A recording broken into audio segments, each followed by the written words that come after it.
Previously, on Sailing to Vetter, I was able to go with Brandon and with Clay to go sailing at Utah Lake. We were also able to learn about some of the pollution that has happened to Utah Lake.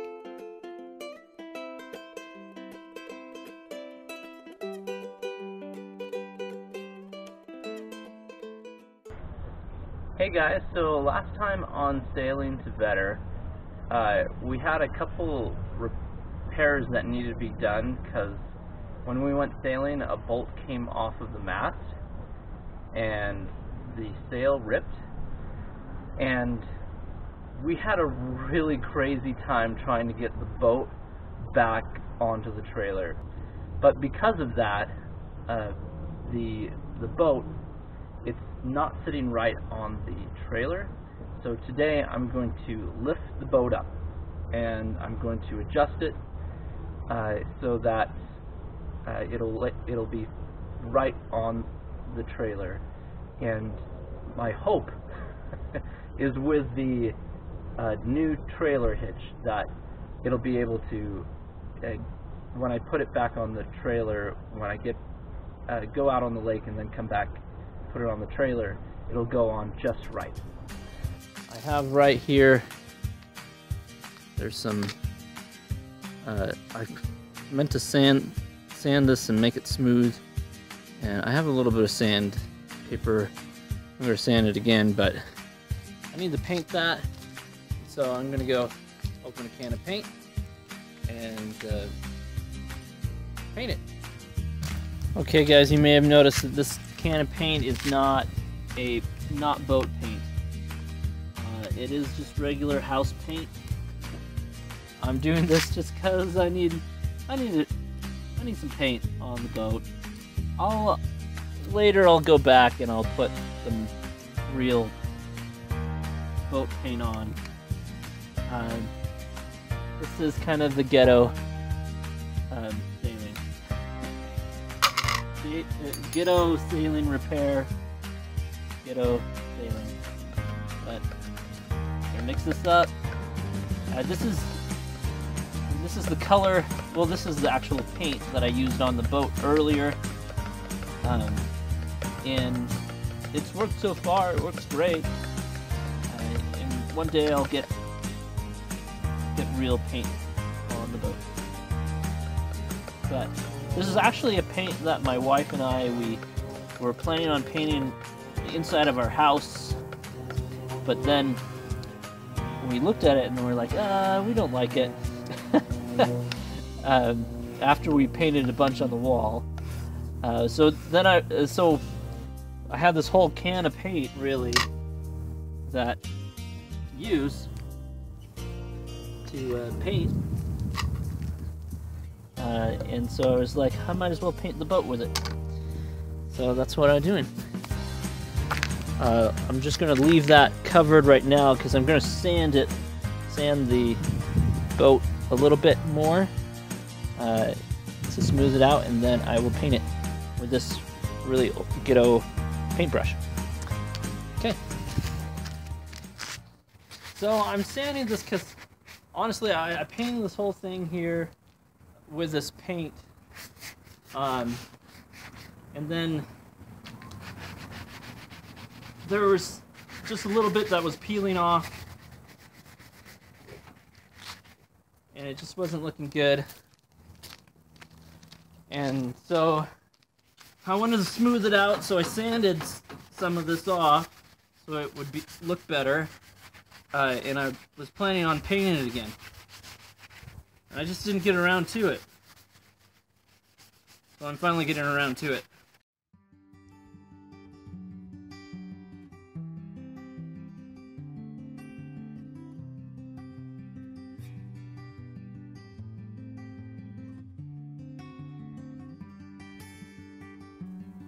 So I'm dabbing the paint because I want it to blend well. Sometimes just brushing it doesn't always look great, but you gotta have a blend it in well. We'll see how it looks when it's done. The great thing about paint is if it doesn't look good, you can sand it later and do it again.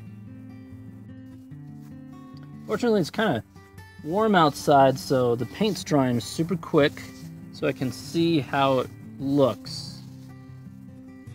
So I'll know if I need to come back with a roller or not. So these are a couple of touch-ups I needed to do because the paint came off a little bit with the tape. So I had to do some touch-ups. Here's a good one. This is I had tape here and I accidentally painted over the tape, like past the tape. Got it on when I was painting the black. So the paint looks all right. I could do better with a roller, but it looks okay. But right now I want to work on this guy. I kind of built a cushion for, because this pad wasn't quite doing it. And the boat, I adjusted the trailer, and so the boat wasn't coming clean on the pad here. So I made this, jerry-rigged this pad, but I didn't secure it on very well. So I'm going to try to adjust it. One big problem was the rope was rubbing against it, and it broke it loose. So I'm going to have to cut it down the center and have two pads not connected. We'll see how that works. So this is the finished product. It does look pretty good. We'll see when it actually gets in the water. Oh, well, when I get the boat in the water. And yeah. So these are the jacks I use to lift the trailer up and move the trailer forward. I have two on the ends here. Then I have one normal car jack in the front, and I have two more of these guys in the middle. I have this normal car jack, which I've used to lift up the trailer. Well, I had it, so the other jacks that I use, I got them from Walmart. They're really affordable and they do the job. But I still needed something to do the main heavy lifting, so I got this guy to do the lifting. And then now I'm just about done. I've moved the trailer forward. As you can see right here that I've already moved the trailer forward, and now I'm ready to lower the jack so the boat will rest firmly on the trailer here. Right now it's just a little gap you can see, but we're gonna put the boat back on the trailer. So this one's going to be a little harder to see because I wrapped up the ropes. So this is the mast, and a bolt came off right here. This bolt came off, and so I found out that it's threaded. Well, not the bolt, but the mast is worn, and so I had to put some caulking in here to make it so that the bolt would thread into there. And so I put it in there, and now it seems to be working. But the real test will be when we get it on the water. This is my new trailer hitch that I got. So as you can see, these guys, this adjusts So you can take this out and adjust it to the height that you would like. And so hopefully that will help the boat to stay flat, and the trailer to stay flat, so the boat will stay on it right. So here's my sail that I fixed up. There was a couple of rips near the top and near the bottom. So there was a rip right here, and there was a rip right up here. You can see right here that the sail has had some people do a repair job on the sail before. I did get this sailboat used, of course. I traded my motorcycle for it. Here's another patch that somebody did before me, and then this is my patch that I did right across here. So I put the sail tape, I cleaned it, put the sail tape on, and then threaded it. I had a problem with the sail. Right here, this is, you can see that the rope part that attaches to the sail does not look great. It should look more like this,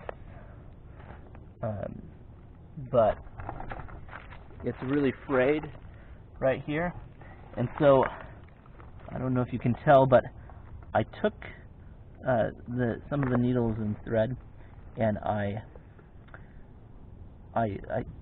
tried to thread through this to make it more solid, more thick. The problem with this is when I go put it up the mast, because it's not solid like a rope, it kind of flips out. And you can also see right here, this is where I sewed. I put some sail tape over the top. First I cleaned it, of course. Then I put sail tape over the top, and then I sewed with the sail thread and sail needle. And it's not really pretty, it's not professional, but it gets the job done.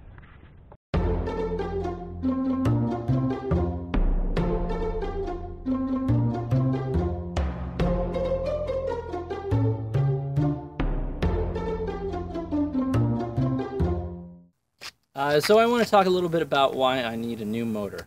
So last time we went sailing with Clay and Brandon, I went out there, we were trying to get back into the dock and trying to get the boat back on the trailer. And we already had the problem of the trailer not being level enough for the boat to get on the trailer well enough. But then in addition to that, the motor wasn't strong enough to align the boat to get onto the trailer. The winds were pretty high that day, and the current and the wind were blowing us into the shore. And so there was a couple times I had to jump into the water and prevent the boat from hitting land, and then I'd push it to align it so that I could push, and the motor could motor it back out into the lake to align it, and try again to try to shoot right towards the trailer. We tried it several times, trying to get it just lining it up and getting into the trailer, and we couldn't get it. We ended up, there was a dock right next to the ramp, and so we got the boat onto the dock, and so that we could push it towards the trailer. And so basically we had to realign the trailer, like turn it so that it would face the dock, and we were pushing it and and motoring it everything we could to get it right into the trailer.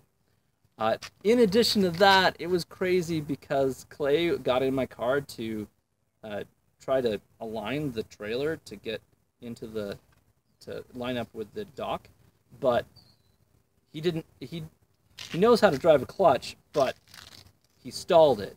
He stalled the clutch, stalled the car, and the boat and the trailer and my car started to drift into the lake.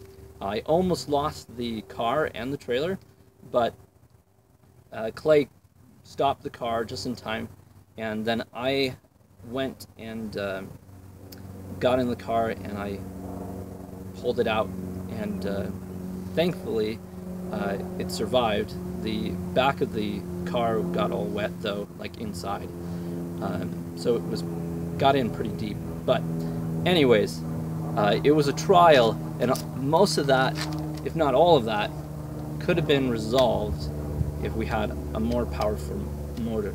And I think it would be great also just to have a more powerful motor on those days that maybe we don't have wind and we still want to get to where we want to go. I would like to do Lake Powell, and sometimes there might be days that there's no wind, and I want to go in pretty far, so we need to have a better motor. That's why I need a better motor. Thanks for watching Sailing to Better. If you liked our videos, please subscribe. If you'd like to support our videos, please go to our Patreon page to donate to help these videos to continue. Thanks, guys.